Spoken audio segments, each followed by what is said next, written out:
Alors, dans cette vidéo, nous allons voir comment insérer un tableau croisé dynamique. Je vous rappelle la situation, nous sommes une entreprise qui vend des couvertures et nous avons obtenu des données chiffrées dans un tableau Excel. Et là, sur la première ligne, on peut voir les différents champs d'information. Donc, nous avons le type de couverture, matière, gamme, taille, couleur et les chiffres des 5 dernières années, les quantités vendues. Et on vous demandait de retrouver les totaux par taille de couverture et de retrouver donc les quantités vendues. Alors on va procéder en 3 étapes. Tout d'abord on va mettre le curseur dans le tableau comme c'est indiqué dans cette petite fenêtre. Puis on va faire insertion tableau croisé dynamique et après ce qu'on va faire c'est qu'on va indiquer à Excel ce qu'on veut en ligne et ce qu'on veut en colonne. Donc il faut bien avoir anticipé avant ce qu'on veut obtenir comme tableau. Et là, donc, je souhaite moi avoir en ligne les différentes tailles de couverture et dans les colonnes, les quantités additionnées, la somme des quantités vendues. Donc c'est parti, on y va, je mets bien mon curseur dans le tableau et pas à l'extérieur comme on pourrait le mettre par exemple si je laisse mon curseur dans la colonne L, là Excel ne retrouvera pas mon tableau de cellules. Là, il faut que je me remette bien. Oups, dans le tableau. Voilà, c'est parti. Alors je vais juste déplacer la fenêtre. Insertion. Alors, je ne me suis pas mise dans le tableau, je m'y mets. Et là, insertion, tableau croisé dynamique. Et vous avez une boîte de dialogue qui n'apparaît pas dans cette capture d'écran, mais qui est sur l'image, où en fait, il n'y a rien à faire, tout est déjà présélectionné. Il a retrouvé le tableau des données, qui clignote en pointillé. Et il vous demande si vous voulez créer une nouvelle feuille de calcul. Et oui, il faut toujours créer une feuille de calcul. Ça permet de ne pas rajouter de nouvelles cellules et de colonnes dans notre feuille de travail. Donc on va mettre le nouveau tableau dans une nouvelle feuille de travail. Donc je fais OK.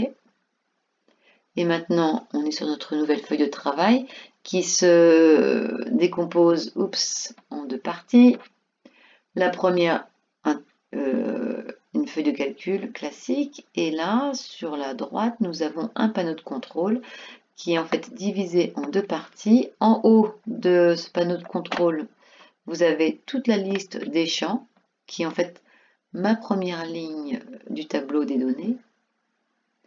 Et dans une deuxième partie, dans la partie basse de ce panneau de contrôle, vous avez 4 petites cases.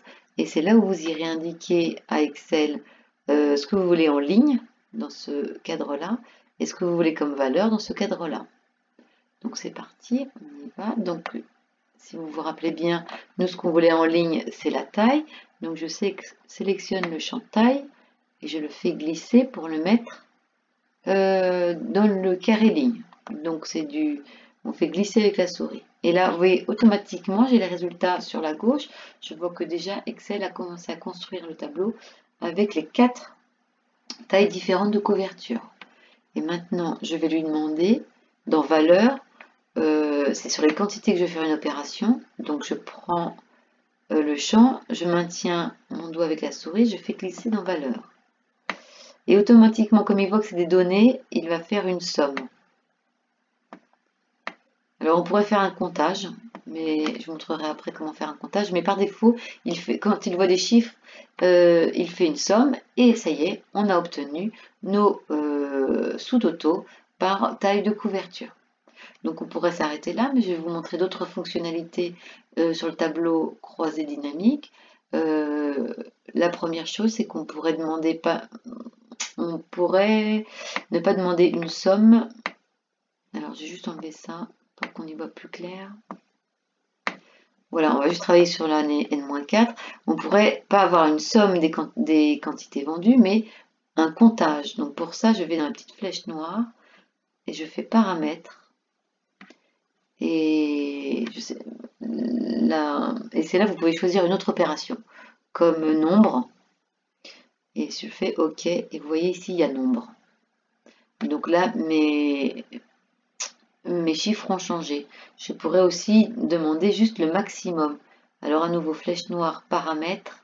Et là, je vais demander le maximum. Alors là, c'est la moyenne, maximum, OK.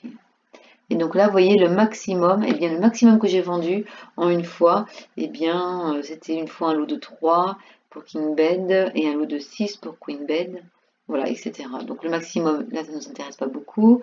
Je refais petite flèche noire, paramètres, et je vais redemander la somme. Voilà. Donc je repars sur ma somme des quantités vendues. Alors, ce qu'on peut faire aussi, c'est rajouter un niveau de détail. Et c'est pour ça que servent les colonnes. Pour avoir des données croisées, je pourrais très bien avoir les quantités vendues par taille et par couleur. Donc, pour ça, il faut que je prenne aussi le champ couleur et je le fais glisser dans colonne. Et là, vous allez avoir les quantités par taille en ligne et par couleur en colonne. Donc, ça me fait un grand tableau que je fais défiler. Et ça, c'est que pour l'année N-4. Donc là, l'intérêt est assez limité pour nous, mais pour d'autres informations, ça peut être intéressant d'avoir les informations croisées. Et pour ça, donc, il faut mettre un champ en ligne et un champ en colonne.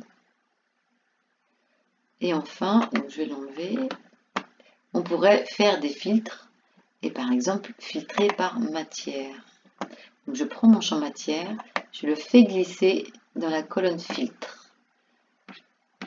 Excel vous rajoute un petit menu déroulant tout en haut, matière, et là c'est vous qui allez choisir la matière que vous souhaitez. Donc ça n'apparaît pas à l'écran, mais sachez qu'il y a un petit menu déroulant où on peut choisir la matière. Donc moi j'ai toutes les matières qui apparaissent, je vais faire Mérinos, OK, donc vous voyez ici Mérinos est apparu et les quantités ont changé. J'ai maintenant 62 couvertures de Mérinos. Et je vais rechanger grâce au petit menu déroulant. Je vais faire cachemire. OK. Et là, aucune vente en cachemire. Je vais prendre du coton. Je crois qu'il y avait des ventes en coton. Oui, il y a 4 couvertures en coton. Donc voilà à quoi sert le filtre. Et on défait tout le filtre en mettant tous. Et là, j'ai à nouveau mes 96 couvertures. Donc voilà, c'est terminé pour le tableau croisé dynamique.